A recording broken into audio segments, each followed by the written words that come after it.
It's time for the Bible Geek. We don't really know for sure what it is and what it's not. Holy Ghost, God, baby, God blasted my spine. Ghost, friends, it's time for the Bible Geek.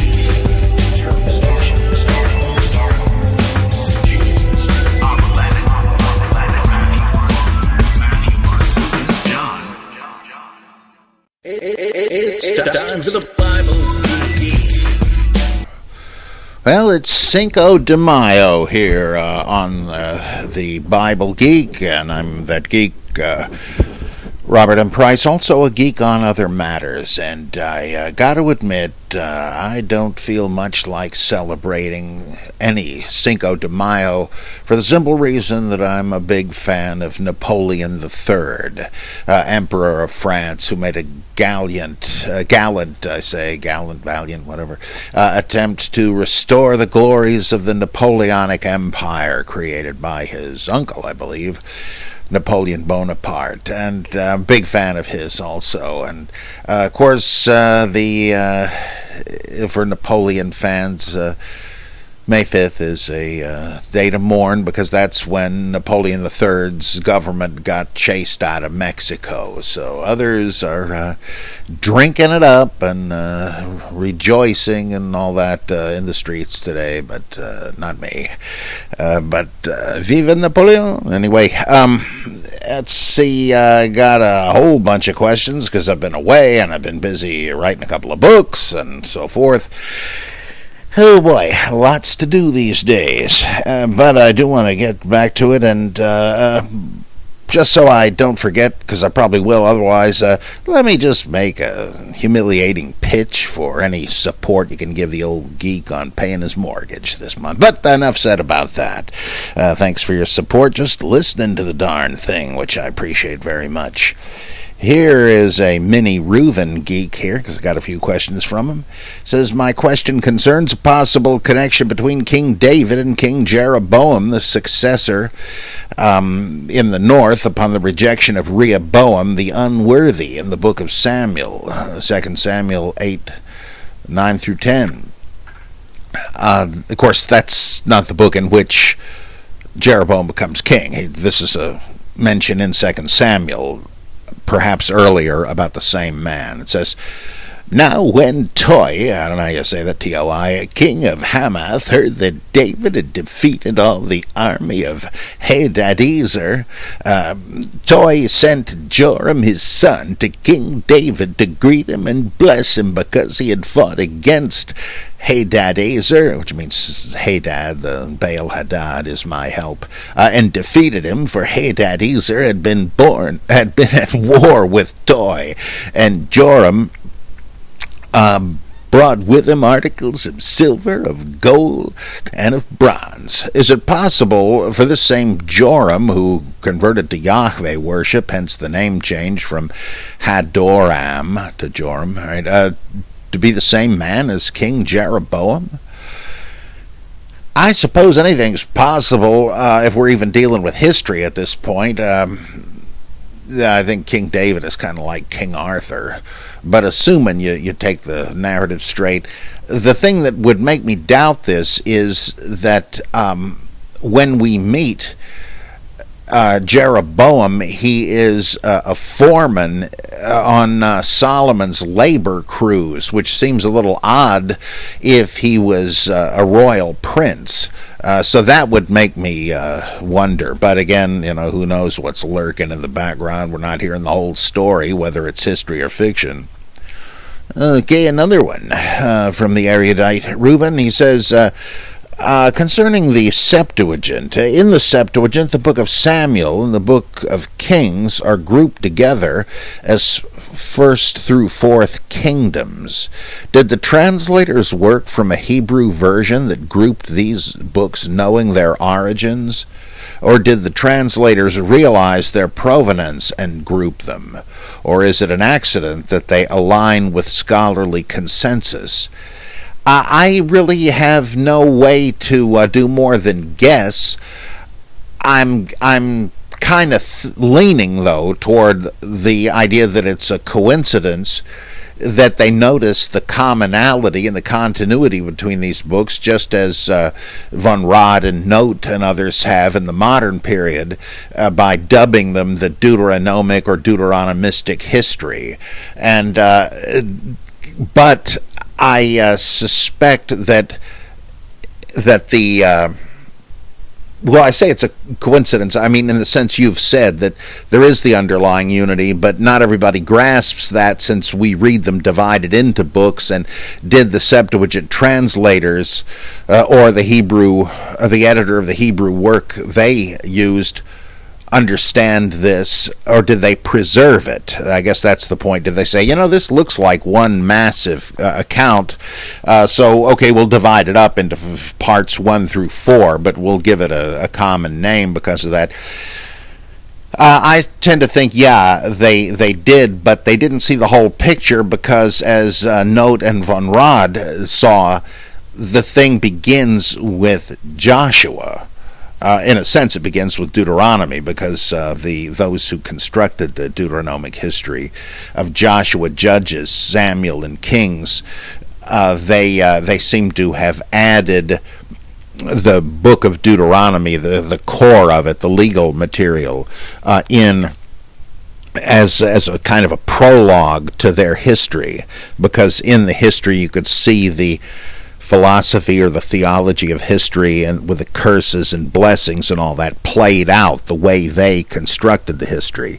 And they seem to have condensed the Moses sections of J and E, which had already been harmonized into one narrative.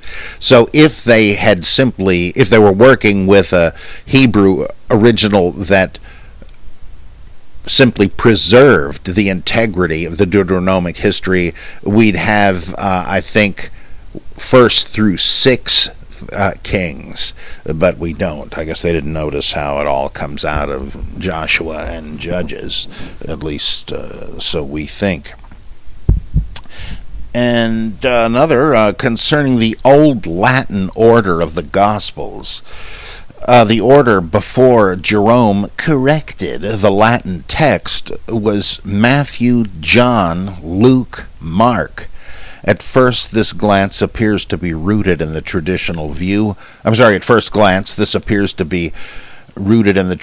view of authorship, logically putting the apostolic Gospels before the later, quote-unquote, disciple Gospels.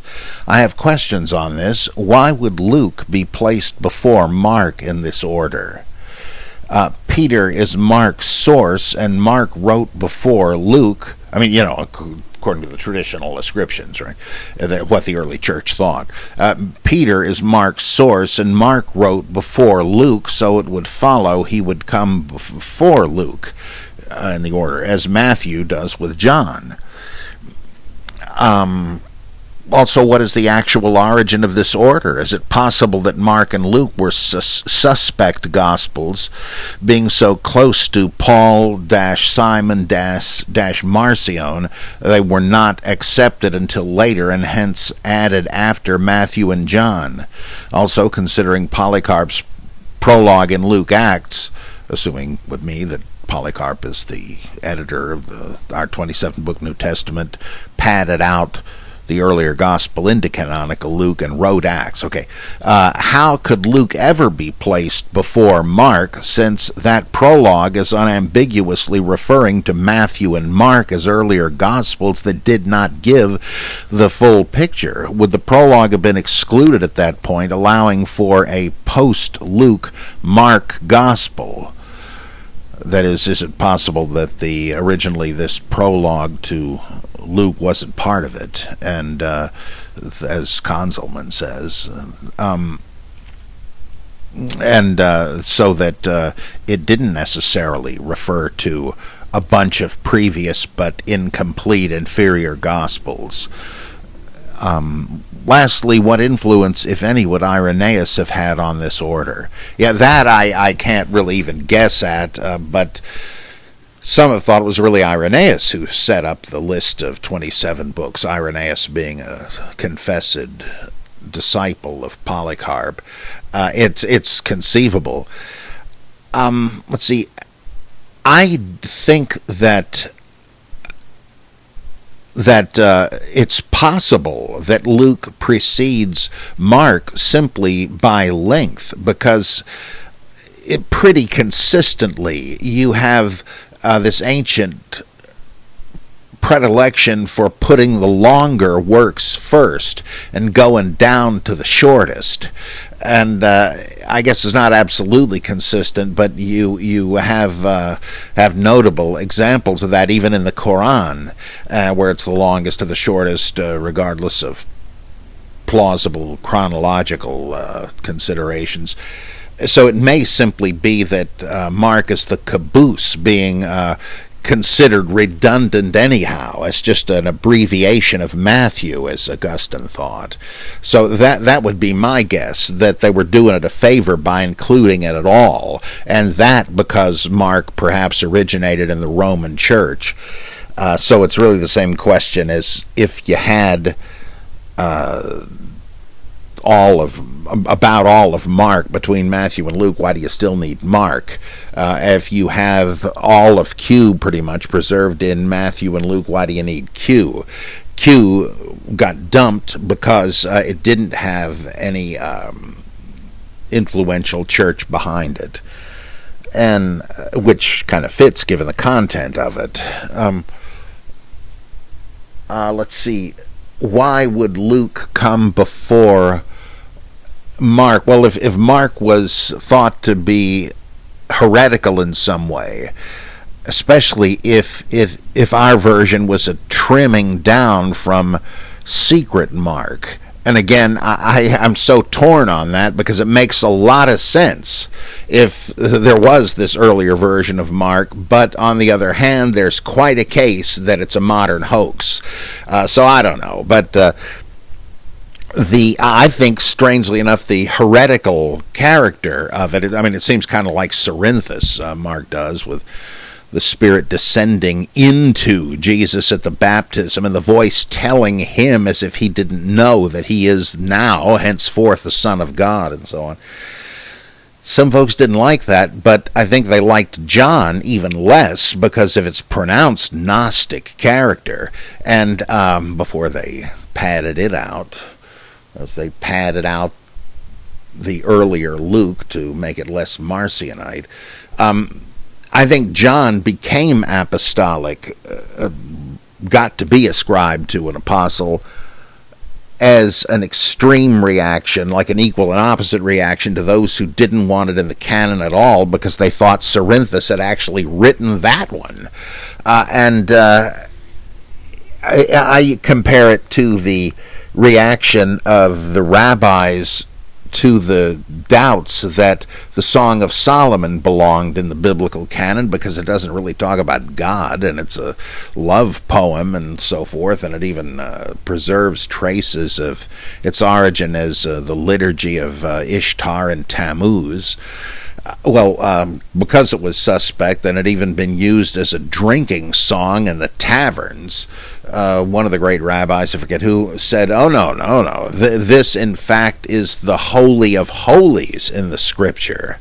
It defiles the hands to touch it. That is, the holiness of it is contagious, so that you have to kind of de-ritualize yourself like the priest does, like Moses having to leave his sandals on holy ground. You've got to make the transition out of the state of holiness. It's like touching the Ark of the Covenant, and you can't take the holiness with you. Well, they're making such a big deal to say, oh no, far from being inferior, the Song of Solomon is superior, and I think that was the idea of Johannine authorship. Well, you think this is some heretical tract written by some hell-bound Gnostic? Hell no. Just the opposite. This is written by one of the close disciples of Jesus, so there. So I kind of think that's what happened there. That's how it got to be apostolic. And the other two perhaps had, though Luke, as we know it, is a Catholicizing document trying to co-opt and domesticate Paul and Paulinists, namely Marcionites and Gnostics, whereas Mark, even in its present state, is pretty negative on the apostles, and they may have just been remembered as either dubious theologically or secondary.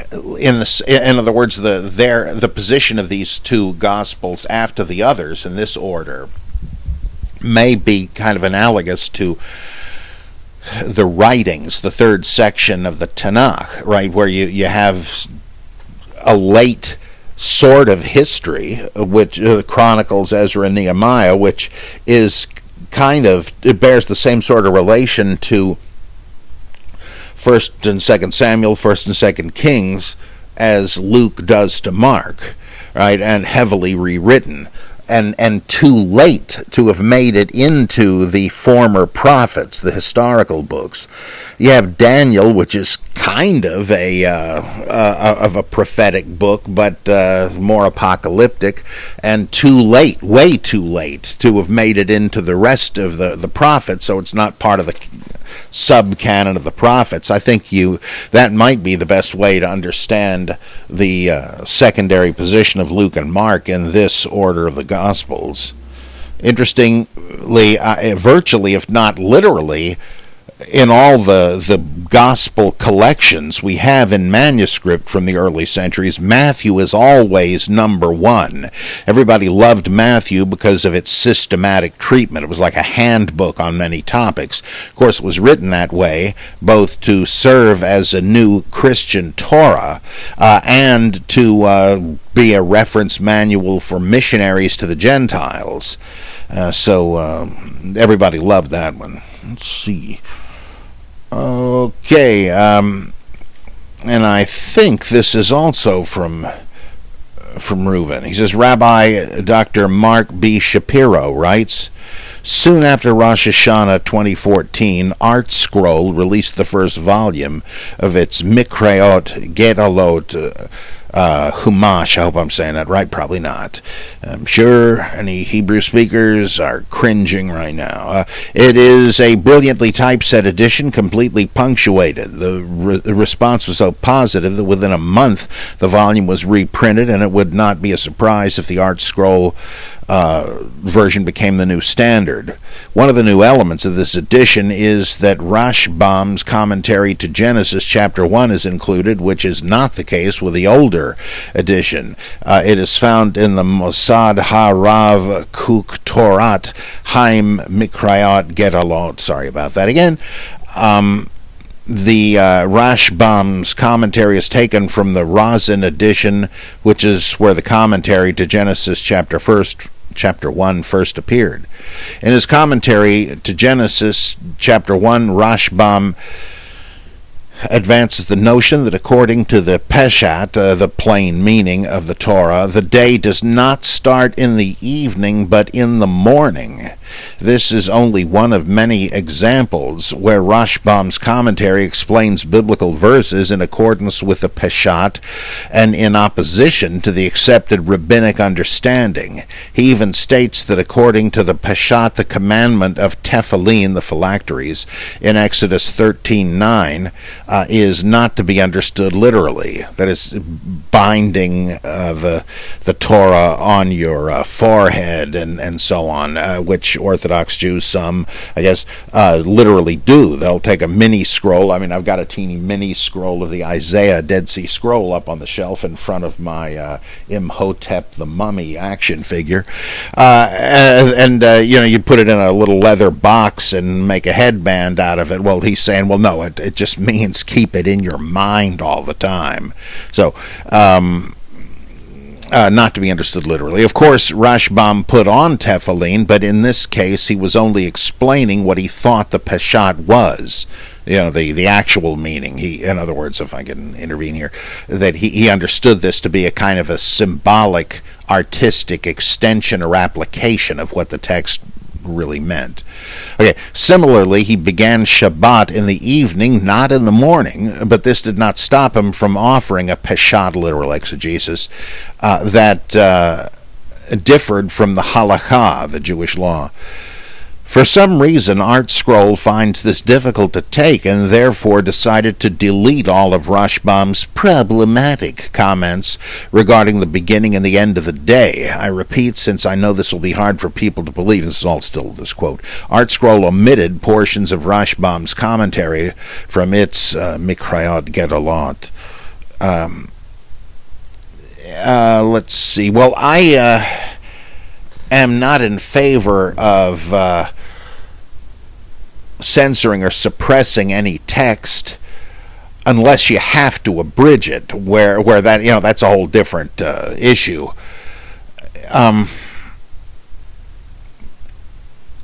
Is this thought to is this thing intended to be a guide for faithful Jews who will just take it as a set of commands and rules to follow, in which case this might be deemed confusing?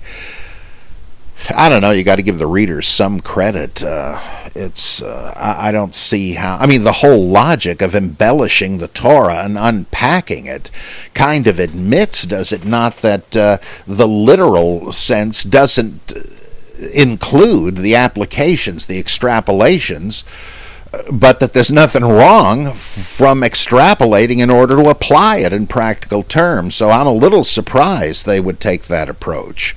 Because again, as you say, he's not saying, okay, everybody, we got to stop marking the day as beginning at sundown. No, that's Jewish tradition. They do it. It's a venerable practice. He's just found some evidence. I don't know what it would be. I'd have to think back, where it seems to indicate the writers understood it to have the days to have started at dawn or something.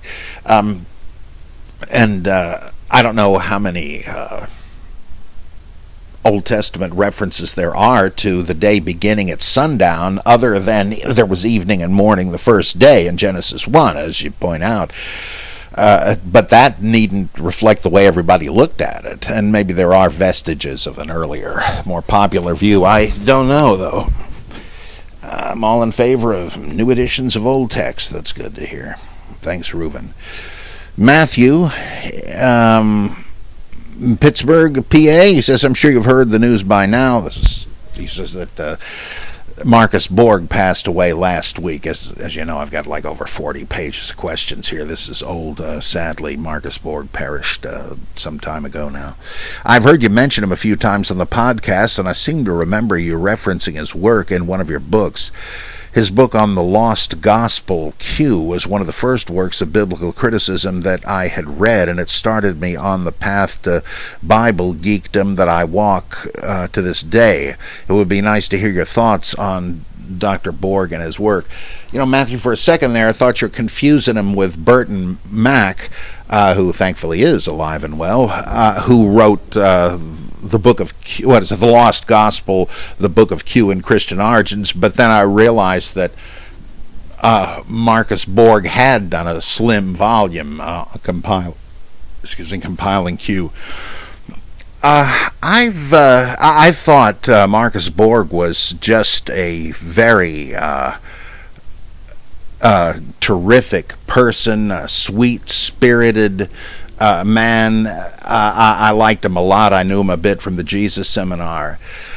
I was not, I don't want to criticize him, but his approach didn't really ring true to me, but, that doesn't mean anything.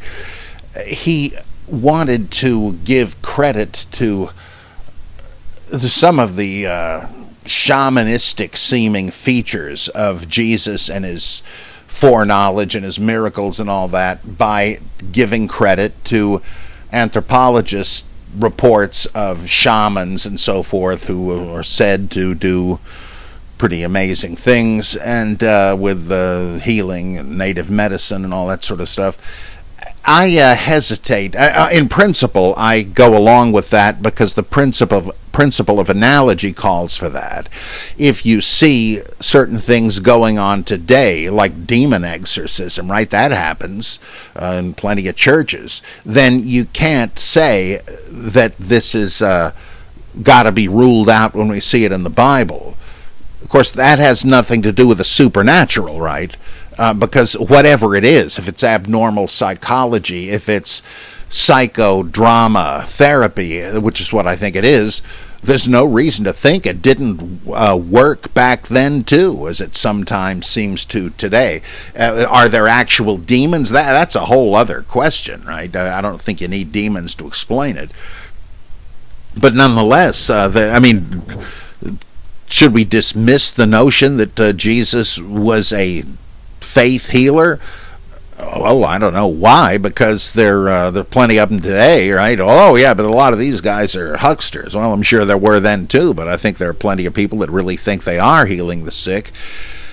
Well, no, there are. Psychosomatic means or whatever. It could have been the same back then. Again, that doesn't really prove anything about the supernatural. It just means if you'd have been there, you could have seen scenes analogous to what we see today, here and there.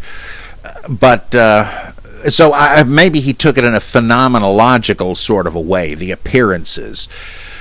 But he kind of came up with a way of trying to, I think, as I remember, to substitute a kind of humanistic parapsychology for the supernatural, if I remember right, in his book, Jesus, A New Vision. And he went on to write several books I never did get around to reading. I don't care for that, but that isn't really a criticism of it, right? And there's plenty to be learned. He did one, I think his first book was about Jesus and the kosher laws and holiness categories that Edwin Mellon Press published, and there's a lot to be learned from that. I thought that Jesus' New Vision kind of tended to make an abstraction of Jesus, and he says that Jesus was ultimately trying to avert war with Rome by teaching people to get their to make the source of their being spirit rather than culture. Well, Jesus, no ancient person would have thought that way. So is he trying to demythologize it and say, in our terms, that's what that would mean? Which I guess just means you wouldn't go by the mores of your tradition, but you would seek spiritual guidance in politics and so forth. I'm always very suspicious of that, no matter who says it, conservative or liberal. So what he tended to do with Jesus in the New Testament did not resonate with me, but he was a true scholar and a wonderful man, no question about that.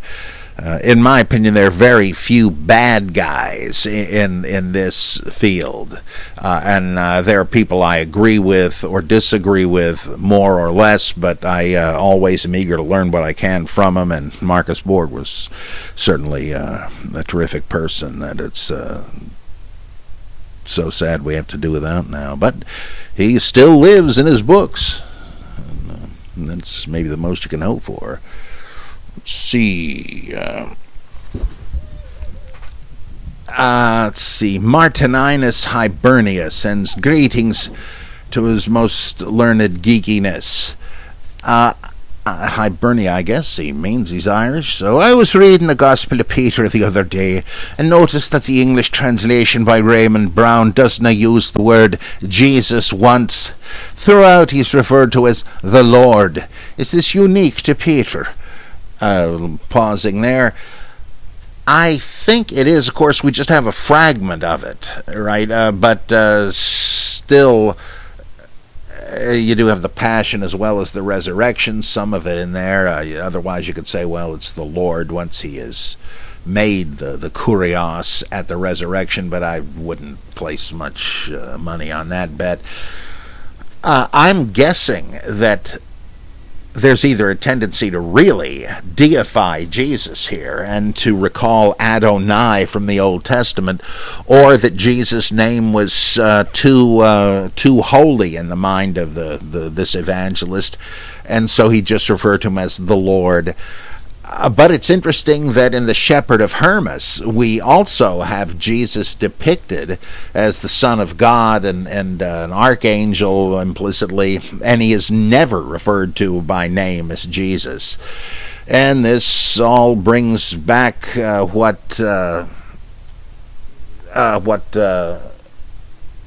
man, how can I be? Couchot says about the kenosis text in Philippians 2 that he receives the honorific name Jesus after he returns to divine glory. So, what the heck does that say about the stories of a Jesus wandering around on earth preaching and teaching? It makes you wonder if there's something like that going on here, that they just call him the Lord before he is finally ascended. I don't know. That is a toughie. Anyway, back to the question. Also I noted the Gospel of Peter was dated in the range 70 to 150. Funny how non-canonical texts have such broad date ranges. Where's the Fantastic Four? I like that. Are almost dated to the day. Anyhow, where do you place it in relation to the canonical Gospels, and do you think it's dependent or independent? It seems very crude to me. Would that be indicative of an early date, or is the pro-Pilate opening a clue to it being later? In my humble opinion, all the Gospels are 2nd century, probably post-Bar Kokhba. Just so you know how radical I am. Well, join the club there. Also, thanks for alerting me to Strauss and Schweitzer. Oh, yes, great authors, great books. I find John Dominic Crossan pretty convincing in his book, The Cross That Spoke, which is about the Gospel of Peter. And he does this fascinating, really fascinating analysis of the Christian testimonia tradition. We're told that the early Christians had a collection of not exactly proof texts, but I guess they used them that way, but bits of the Old Testament, especially the scapegoat ritual in Leviticus 26, is it? I forget, 16, I can't think offhand.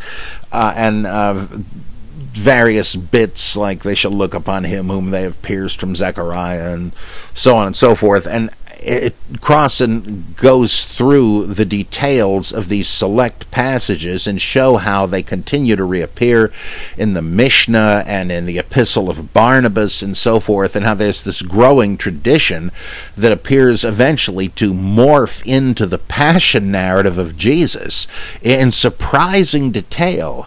And this is one of those places where I don't think Crossan fully grasps the implication of what he's doing, because he's really kind of obviating the need for a historical Jesus by Occam's razor. He provides a pretty adequate account of where the stories could have come from simply by way of literary embellishment. He shows that the greatest clustering of these testimonia occurs in the Gospel of Peter rather than Matthew, Mark, Luke, and John, though all of them do have reference back to some of these materials. Well, it's also obvious to Crossan that certain parallels with the canonical Gospels are so pronounced it's hard to believe that the Petrine version is earlier. And on that basis alone, Bruce Chilton just ridiculed the idea of Peter being an earlier gospel. But Crossan's argument is more subtle, and he divides up the text. And once you start hearing this, I know you think, well, this is so complicated, it's just rationalizing a position he wants to establish. But no, I found it very convincing that there was a cross gospel, as he dubs it, which was a passion gospel that was a barely narratized version of these testimonia, an early step toward the gospel passion narratives we read. And he hypothesizes that You know how a lot of scholars say that Mark was the first to write a connected passion narrative based on Old Testament material and all that, and others say, no, there must have been a pre-Mark, and though how far before Mark, who knows, a pre-Mark and passion narrative. Well, Crossan says, yeah, he thinks there was one, and it was this cross gospel. Of course, I like to call it the Crossan gospel, but I hope he doesn't mind. And he says this was simply, it's just connective tissue making these testimonia into a passion narrative. And it was simpler. It didn't have much by way of embellishment, but you can neatly strip away material that a later redactor has added in order to harmonize this with the four finished Gospels. And it makes a lot of sense to me. And in my pre-Nicene New Testament, I embrace that and credit it to Crossan. And in different typefaces, I try to preserve the different layers. And I would take a look at that, preferably Crossan's own brilliant book, or if you happen to have mine, take a look at the Gospel of Peter in there. So yeah, it's very fascinating. So in a sense, it may preserve a very early gospel text, though in the form in which we have it, it's later. Of course, this is not implausible, simply for the fact that you can show how among the four canonical gospels, later ones rewrite earlier ones. So that shouldn't give anybody indigestion. Okay. Norm. Yeah, good stuff. Norm says, I just looked at a table comparing sayings in the book of James to sayings in the Sermon on the Mount. They're quite striking in their similarities. I've also noticed, going through the Pauline and Catholic epistles, that there are quite a few parallels to reported sayings of Jesus in the Gospels. Do you think it is possible the evangelists had copies of the epistles and used material from them to construct sayings of Jesus? If so, would this count as evidence for the Christ myth theory? It sure would. In my opinion, either they actually had copies of the epistles, as David Oliver Smith argues in his fascinating book, Matthew, Mark, Luke, and Paul, from, what's the name of the publisher? Wipf and Stock, the same folks that did my Secret Scrolls book. Or you might just say that these sayings originated in the epistles and later were let's just leave it at that. I don't want to get into a huge mess here, but it does look as if material from the epistles, let me complicate it a little bit, or at least maxims that occur there, whether the author actually made them up or quoted them, like 1 Corinthians quotes Menander, for instance, bad company corrupts good character. Who knows? But the material that appears earlier in the epistles was later remembered, and somebody said, boy, that's good, I bet Jesus said it. And so that the vacuum of teaching of Jesus, according to the Christ myth theory, before that existed when Jesus was not thought to have been a mortal human teacher, to ever have touched down on earth. Once they did historicize him, they began to fill the vacuum with some of these pretty nifty sounding sayings. And that is that's one of the chief pillars of the Christ myth theory. So nice going, Norm.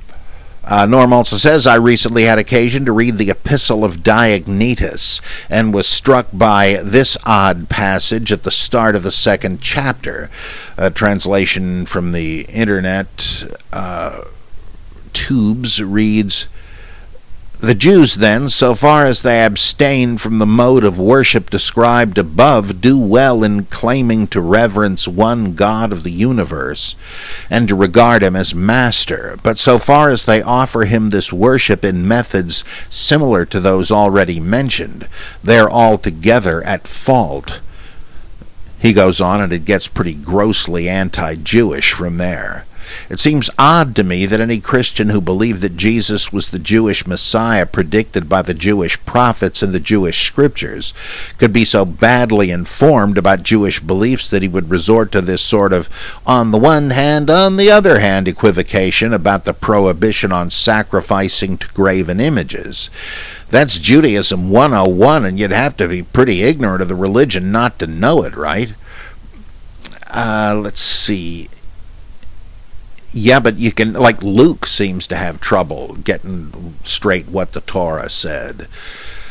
A whole lot of Christians today who think the Old Testament is the Word of God and admit that Jews were following its command, though they need not anymore. In the Christian view, they often have very vague ideas about what the Torah really said, and who knows if the author to Diognetus had a copy of Scripture to refer to, so that wouldn't surprise me much. Let's see, okay, going back to Norm, this writer to Diognetus also seems to grant that the Jews are correct in their worship because they are monotheistic. But where does that idea come from?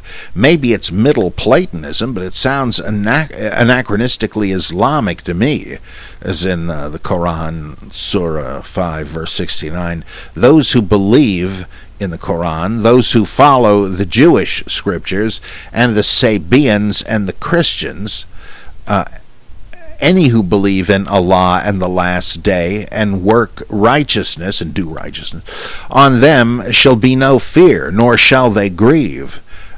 So who is this guy? He clearly isn't Jewish, and he seems to talk about Greeks and or Gentiles as if he isn't one of those either. How does his accommodating but mocking Judaism's theology fit in with the Christian sects active in the 2nd century? It's not Marcionite because it seems to say that Yahweh is the Father, not the demiurge, correct?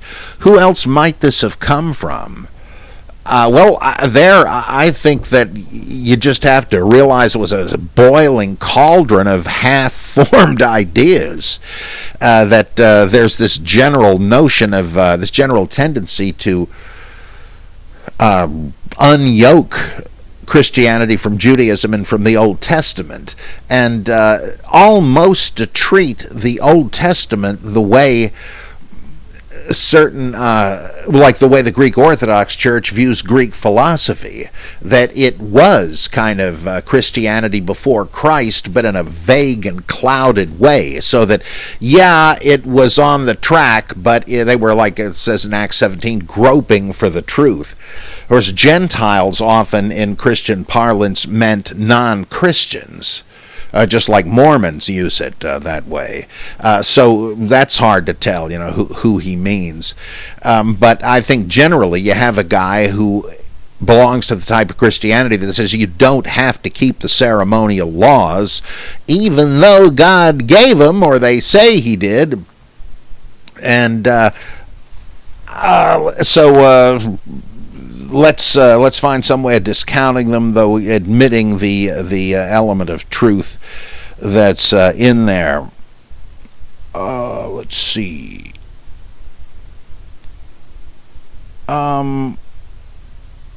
Let me see. I'm losing power here. Let me see if I can. Okay.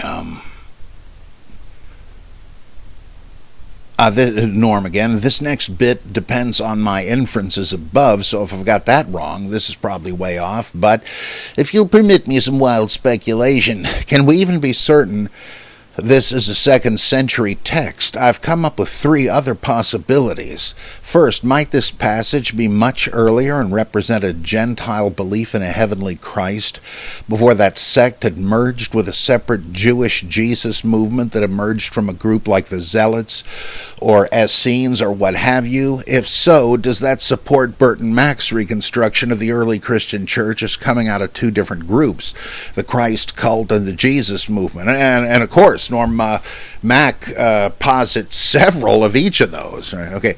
And second, you could certainly read it that way. In fact, I would recommend Alvar Ellegard's book. What the heck is the name of it?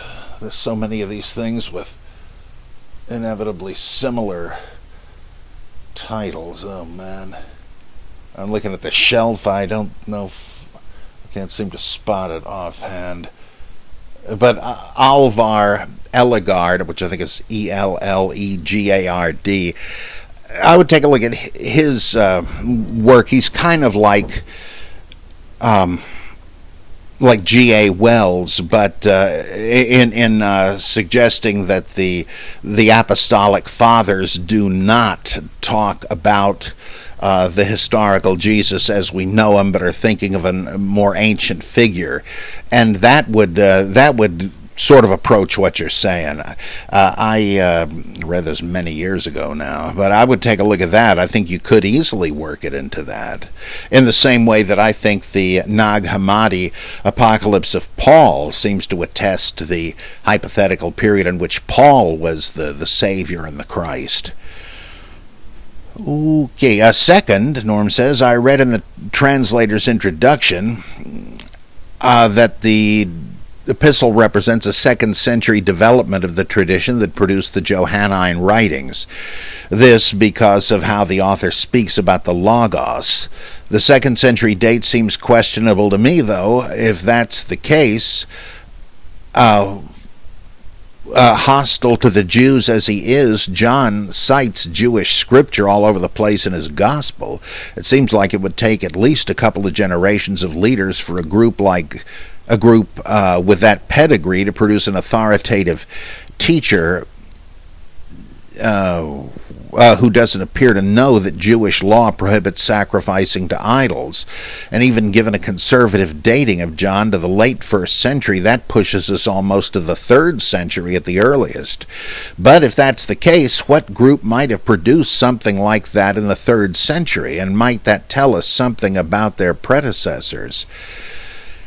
Yeah, another card to throw into the game here is that this seems to be kind of attached to the early church apologists like Aristides and Justin Martyr and Tertullian, and some of them are trying to appeal to pagan philosophers or those influenced by them, and that may be where their head was at. Either they're minimizing the Jewish background of it or have not really studied it because they're more interested in Logos philosophy and so on. And it's not like you'd have to get that out of the Gospel of John, right? I think it's very likely John got it out of Philo, who's a 1st century writer. Gordon Rylands wrote a couple of books where he talks about the likelihood that Alexandrian mystical philosophical Judaism gave rise to the Logos as the beginning of the Christ myth theory. So that's another thing to look into, the possibility of pre-Christian Alexandrian origin. Okay, Norm says, one other possibility, highly speculative on my part. Could this passage be much later, long after Christians and Jews have gone their separate ways? Say even from the date of its discovery during the Renaissance. Is there textual evidence that would rule this out? What say you about how this fits into the historical landscape? Oh, was this? Wait a minute. Who wrote this?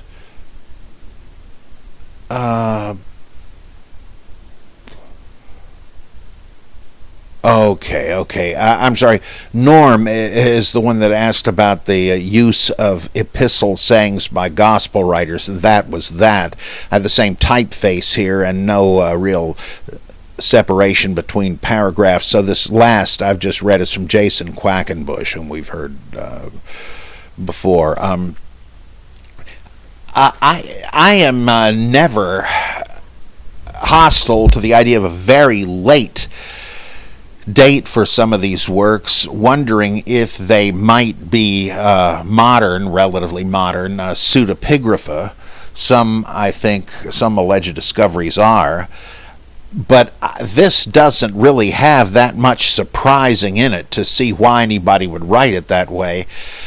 But I have to admit, I'm not really familiar. I think there's just the one manuscript that was discovered of this, right? But I'm not really sure. I need to